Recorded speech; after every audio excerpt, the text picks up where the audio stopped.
Assalamualaikum warahmatullahi wabarakatuh. Sahabat sisi lain, berbagai fakta, data, dan peristiwa terjadi. Media mainstream, bahkan media sosial, melihatnya dari satu sudut, tapi kami mengungkapnya dari sudut yang berbeda. Ikuti sisi lain di channel YouTube Saleh Abdullah.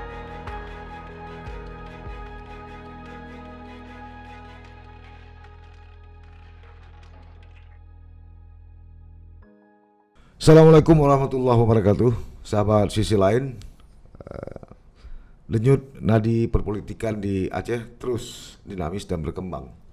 Dari satu beralih ke isu yang lainnya. Terkini adalah persoalan mudik lebaran di tengah meningkatnya virus atau paparan virus pandemi. Di sisi lain juga muncul hasil audit BPKRI atau LHP BPKRI tahun 2020 yang mempersoalkan status staf khusus atau penasihat khusus yang ternyata dalam regulasi bisa disebut bodong. Bagaimana sebenarnya status ketiga isu strategis ini? Kami kembali mengundang Bapak Fahlevi atau M. Rizal Fahlevi Kirani. Sengaja saya suruh ucapkan kepada beliau karena beliau memang dalam hari-hari terakhir ini menjadi star atau bintang di DPR dengan gerakan-gerakan istilahnya sidak dan komentar-komentarnya di media. Ini untuk yang kedua kalinya kami mengundang Pak Fahlevi. Banyak hal yang coba kita gali pada kesempatan ini. Assalamualaikum Pak Fahlevi. Waalaikumsalam warahmatullahi wabarakatuh. Ya, selamat bertemu kembali. Ya. Di paruh akhir bulan suci Ramadan, semoga Allah mempertemukan kita di Ramadan yang akan datang, mudah-mudahan. Amin. Amin. Tapi ada persoalan menjelang hari kemenangan. Seharusnya orang bersenang-senang. Ya, bersenang-senang bukan arti kata ria ya, tapi menyambut kemenangan setelah mengalami atau menjalani ibadah puasa. Tapi justru yang terjadi membuat orang bingung, panik, galau hanya gara-gara regulasi yang tidak jelas. Satu sisi Dirlantas menyebutkan pada awalnya antigen, lalu termasuk Anda bereaksi, lalu itu dibatalkan. Tapi kemudian muncul lagi surat dari Dinas Perhubungan yang tidak boleh menjalankan L300. Tapi di sisi lain jalur udara penerbangan jalan terus, jalur laut jalan terus. Nah, sebagai wakil rakyat, apa perasaan yang Anda alami? Sebenarnya pemerintah Aceh sebenarnya hilang arah. Hilang arah. Jadi atau memang tidak ada arah? Bisa jadi autopilot. Bisa jadi autopilot. Iya.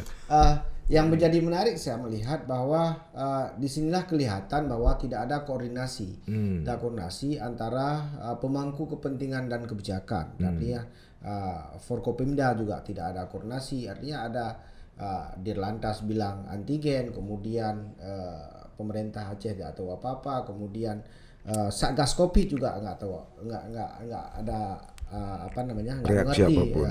apapun. Ini menjadi satu problematika yang besar menurut saya, sehingga terjadi kekhawatiran yang berlebihan terhadap masyarakat. Dari awal kita sudah sampaikan, kita di Komisi 5 sudah sampaikan bagaimana skemanya ini. Skemanya yang ingin dijalankan oleh pemerintah Aceh itu bagaimana? Kita tahu bersama bahwa Aceh adalah bukan kota transit. Nah, Aceh adalah kota tujuan. Nah, yang paling penting adalah menutup perbatasan, bukan membatasi gerak masyarakat dari Kabupaten A ke Kabupaten B, misalnya dari PD ke PDJ. Kan itu sangat dekat, Aceh Besar ke Banda Aceh. Bagaimana membatasinya? Justru itu bertambah menjadi bumerang nantinya. Makanya begitu kemarin diserukan ada harus antigen, harus ada antar kabupaten, kan itu reaksi semua pihak dan ini berulang lagi. Saya juga heran kenapa sih pemerintah tidak peka terhadap kondisi-kondisi yang seperti ini. Di saat begitu reaktif masyarakat dan berbagai stakeholder yang ada terhadap antigen, tetapi kok pemerintah mengeluarkan instruksi lain bahwa kabupaten ini untuk ranah kabupaten A, kabupaten B, misalnya dari Aceh Jaya, kemudian kota Banda Aceh, juga harus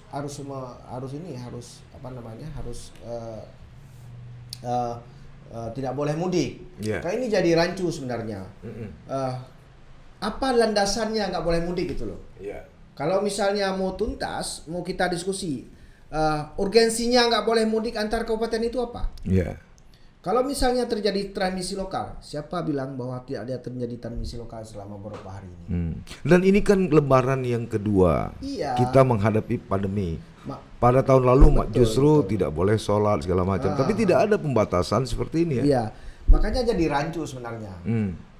Bicara pandemi kan yang lebih parah kan tahun yang sudah lewat kita. Bahwa kami juga ini pemerintah tahun-tahun yang lewat tidak open terhadap kondisi ini, bahkan kita suruh perketat perbatasan juga nggak ada ini, bahkan ini kok diperketat lagi. Maksudnya skema apa yang mereka gunakan? Makanya saya sampaikan bahwa Pak Junaidi itu kalau nggak ngerti bagaimana cara varian baru, ya belajar dulu, jangan hanya modal instruksi bahwa ini dilarang mudik antar kabupaten, misalnya dari Melabuh ke Aceh Jaya. Kan itu sangat riskan. Ya, tidak mengerti, tidak tahu, atau tidak mau tahu, atau memang udah bebal.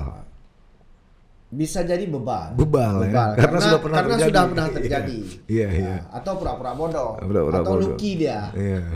Nah, pernyataan Dirlantas Polda Aceh kan bisa dilihat dalam kacamata positif. Artinya seperti Bung Palepi katakan tadi, ini kan sebenarnya tamparan buat pemerintah eksekutif ya. Kalau kita lihat dari sisi positifnya, justru kenapa beliau yang mengambil inisiatif, walaupun pada akhirnya blunder gitu kan. Ini kan berarti ada ruang kosong yang tidak dilakukan oleh pemerintah daerah, sehingga polisi dalam hal ini Dirlantas mencoba mengambil peran ini gitu kan. Ya, makanya saya dari pertama saya katakan bahwa ininya lemah koordinasi. Pemerintah ini kan nggak bisa kita urus sendiri. Harus semua melibatkan berbagai stakeholder yang ada, bagaimana koordinasi, bagaimana komunikasi yang efektif sehingga membangun sebuah kebijakan yang baru tanpa dengan melibatkan pemangku-pemangku kebijakan sehingga semua itu terdelivery sampai ke grassroots. Sehingga hari ini begitu kebijakan kenapa polisi bergerak seperti ini, karena memang tidak ada ruang, mungkin tidak bisa dikomunikasikan kebijakan-kebijakan yang ingin dilakukan karena kegelisahan melihat bahwa dengan lonjaknya angka COVID mungkin sebuah kegelisahan, mungkin pihak polisi mengambil satu inisiatif seperti itu. Ya, Pak Palepi sendiri mudik nggak? Saya sampai saat ini belum memikir untuk mudik dan insya Allah saya akan mudik. Akan mudik. Pada hari pertama, kedua, ketiga? Mungkin hari kedua. Hari kedua Idul Fitri. Karena kan antar kabupaten nggak ada masalah kita. Ya. Kan dari Banda Aceh pulang ke Pidijaya kan antar kabupaten. Nah, karut marutnya situasi ini barusan masuk telepon nih. Katanya DPR sudah bertekuk lutut di bawah pemerintah Aceh sehingga nggak ada reaksi apapun. Kita kan tetap on the track. On the track. Artinya kalau memang salah kita bilang salah, kalau tetap betul ya kita dukung. Selama itu menguntungkan ke rakyat kita dukung. Kalau memang itu merugikan rakyat, hari ini merugikan rakyat menurut saya. Ya kita lawan. Kita akan kritik kebijakan-kebijakan itu ya sesuai dengan keinginan dan kebutuhan masyarakat. Ya saya pikir tidak ada bertekuk lutut. Walaupun bertekuk lutut kan hari ini diam semua. Semua kan akan berbicara pada porsinya masing-masing. Nah, ini contohnya. Akhirnya setelah sempat ramai dulu pada awal-awal sehingga sempat muncul di interpelasi dan segala macam, tapi secara legal formal artinya hari ini BPK RI dalam LHP-nya membuktikan bahwa staf khusus dan pansus itu tidak sesuai aturan. Ya. Tapi DPR masih diam. Ya, kita kan baru kemarin diberikan surat LHP, penyerahan LHP, dan itu pun baru penyerahan secara simbolis, belum sampai ke kita. Akhirnya nanti kan DPR akan membentuk pansus LHP. Terlalu banyak pansus ya, tapi hasilnya kayaknya. Saya pikir pansus yang sudah berjalan. Onkologi dan beberapa pansus lain, dan saya pikir pansus lama itu sudah selesai semua, tinggal beberapa pansus yang memang belum memperoleh akhir. Kalau kita onkologi sudah ada hasil, cuma tinggal kita umumkan saja. Kenapa bisa lambat sekali? Salah satu pimpinan DPRA dari Gerindra menyebut bahwa masih ada ego sektoral di parlemen dan masih ada sikap-sikap one man show dari pimpinan. Ya, mungkin publik bisa menilai sendiri. Saya pikir itu yang jelas kita di Pansus itu bekerja terus, dan skema yang kita sepakati dari awal, saya nggak mau loncati, semua saya kejar, semua saya lalui. Walaupun tahapan itu ketemu untuk orang itu mungkin dengan alasan pandemi tidak butuh waktu yang lama, kita ikuti. Akhirnya saya tinggal 2 atau 3 tahapan lagi udah selesai. Kalau kita di Pansus. Tapi kan ada yang kontradiktif.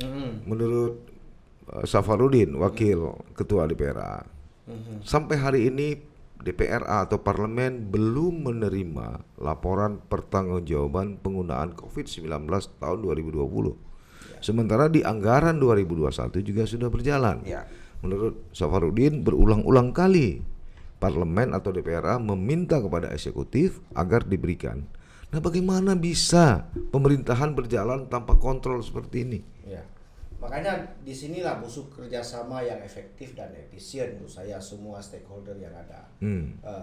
Bahkan surat dasarnya, surat pimpinan itu meminta laporan refocusing kan dari saya, Komisi 5. Saya pada bulan bulan Februari sudah mengirim surat ke pimpinan untuk segera meminta laporan pertanggungjawaban COVID-19.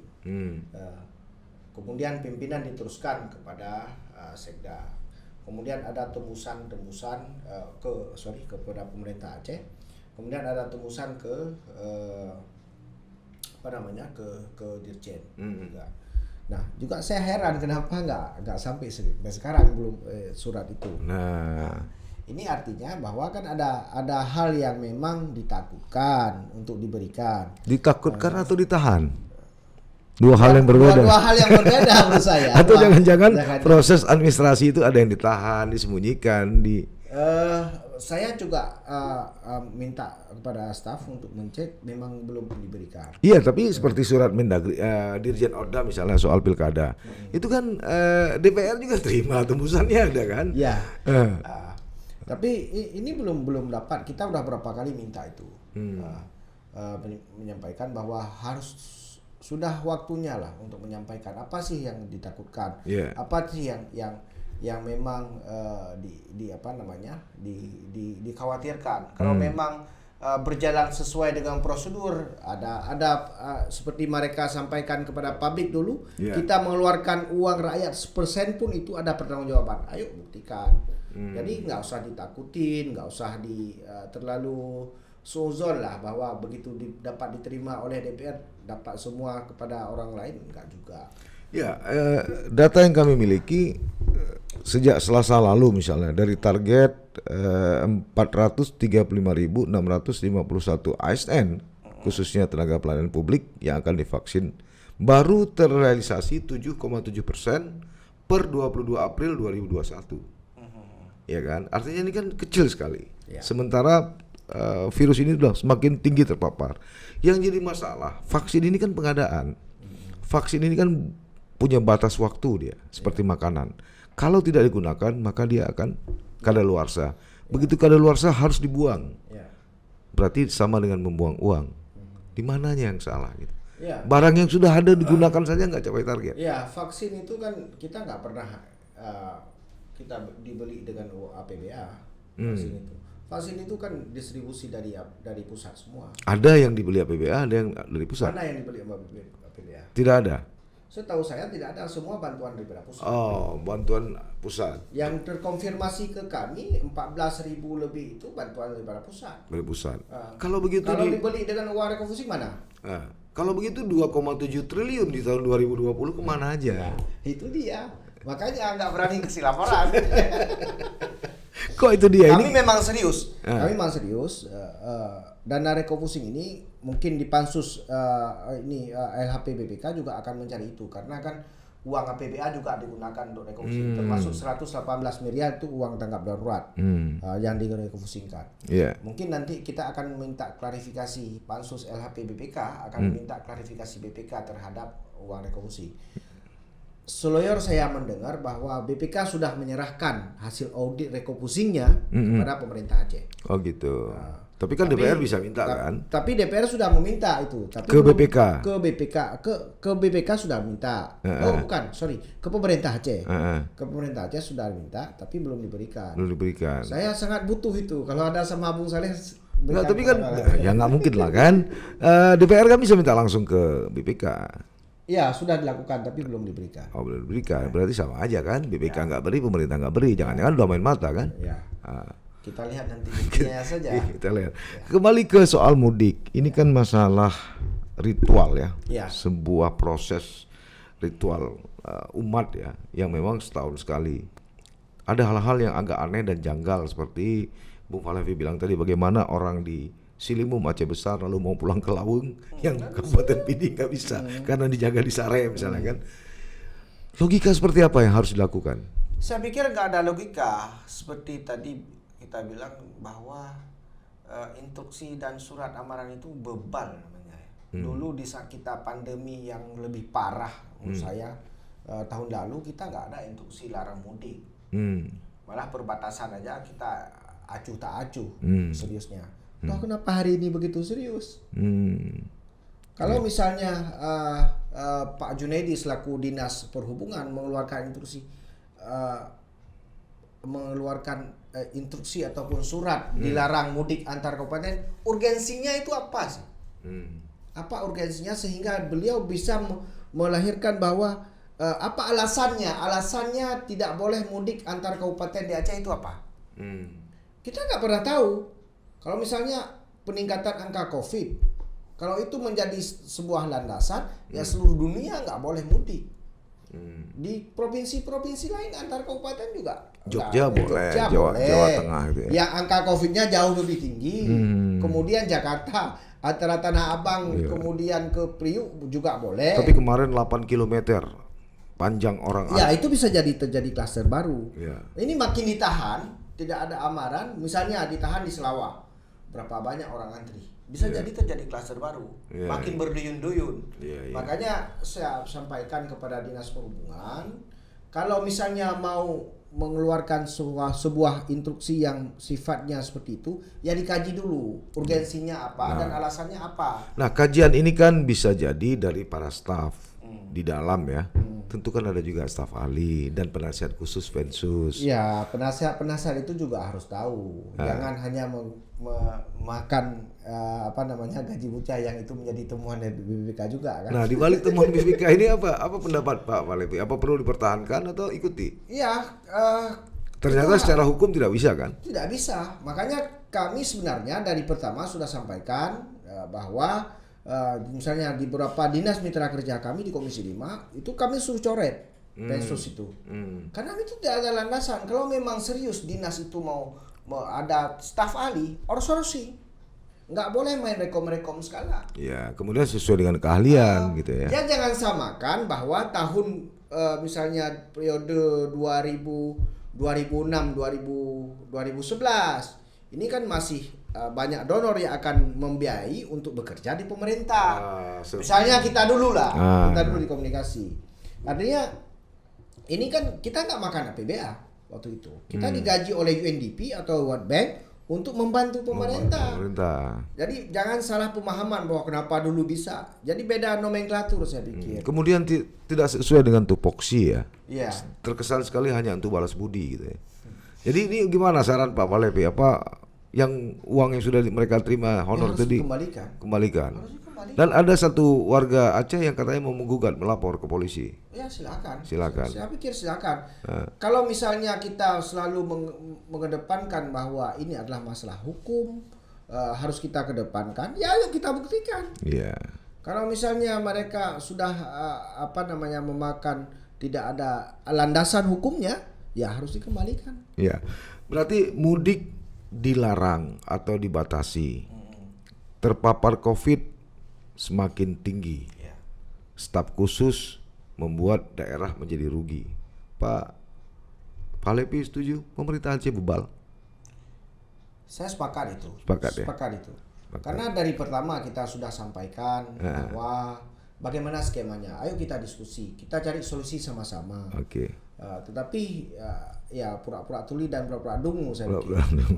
Walaupun kadang-kadang pada posisi tertentu. Sebenarnya kan hari ini kan yang harus mengambil leadingnya ini dalam kondisi pandemi ini kan ketua Satgas Covid, yang harus dia lebih mengkomunikasikan dengan berbagai stakeholder, dengan berbagai pemangku kebijakan, sehingga ini terdelivery semuanya. Duduk rapat kok Forkopimda, kemudian bagaimana di level level kebijakan itu bagaimana untuk ini tidak ada.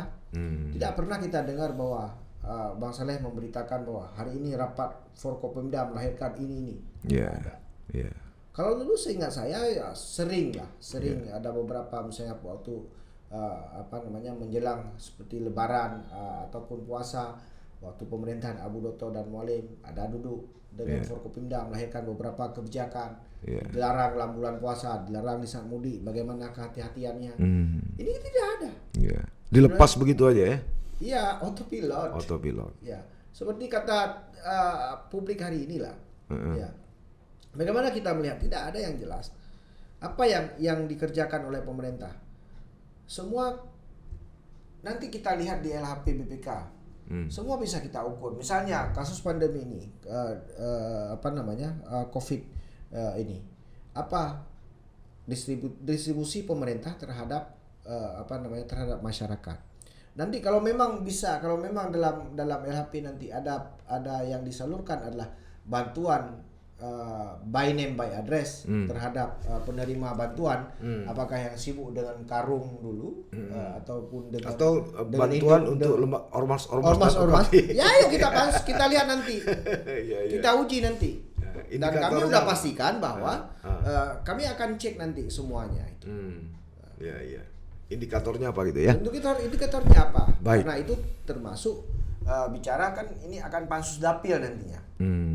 Misalnya ada yang disingkirkan kawasan dapil kami akan verifikasi apakah benar atau tidak. Tapi jangan juga pansus terkesan sebagai ritual politik juga kan, sedikit-sedikit pansus. Kalau ritual politik itu kan reses ya pikir. Iya, nanti masyarakat mengaku begini, sedikit-sedikit pansus, pansus sedikit. Enggak juga lah. Enggak juga ya. Oke, baik Bung Palevi, saya kira asik ya kalau kita ini, dan terima kasih telah hadir. Mudah-mudahan ini bisa menjadi second opinion dari parlemen untuk rakyat Aceh di tengah kegalauan. Ada kerinduan kampung halaman, ada kerinduan bertemu dengan kedua orang tua yang masih hidup, ada kerinduan untuk menziarahi makam seperti saya yang sudah tidak punya ayah dan ibu lagi, tetapi dengan persoalan-persoalan seperti ini akan membuat orang tersentuh. Mudah-mudahan tidak ada gejolak sosial apapun. Ya, kita berharap Idul Fitri benar-benar tenang, nyaman dan berkah. Sahabat sisi lain, itu tadi perbincangan kami.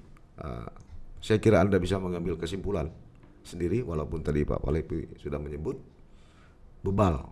Tapi apakah ini bebal, dungu? Nah, itu urusan urusan Anda sebagai pemangku kedaulatan. Kalau salah nanti kami bisa dijerat undang-undang ITE lagi. Baik, terima kasih, sampai bertemu Bung Palevi. Assalamualaikum warahmatullahi wabarakatuh. Waalaikumsalam warahmatullahi wabarakatuh.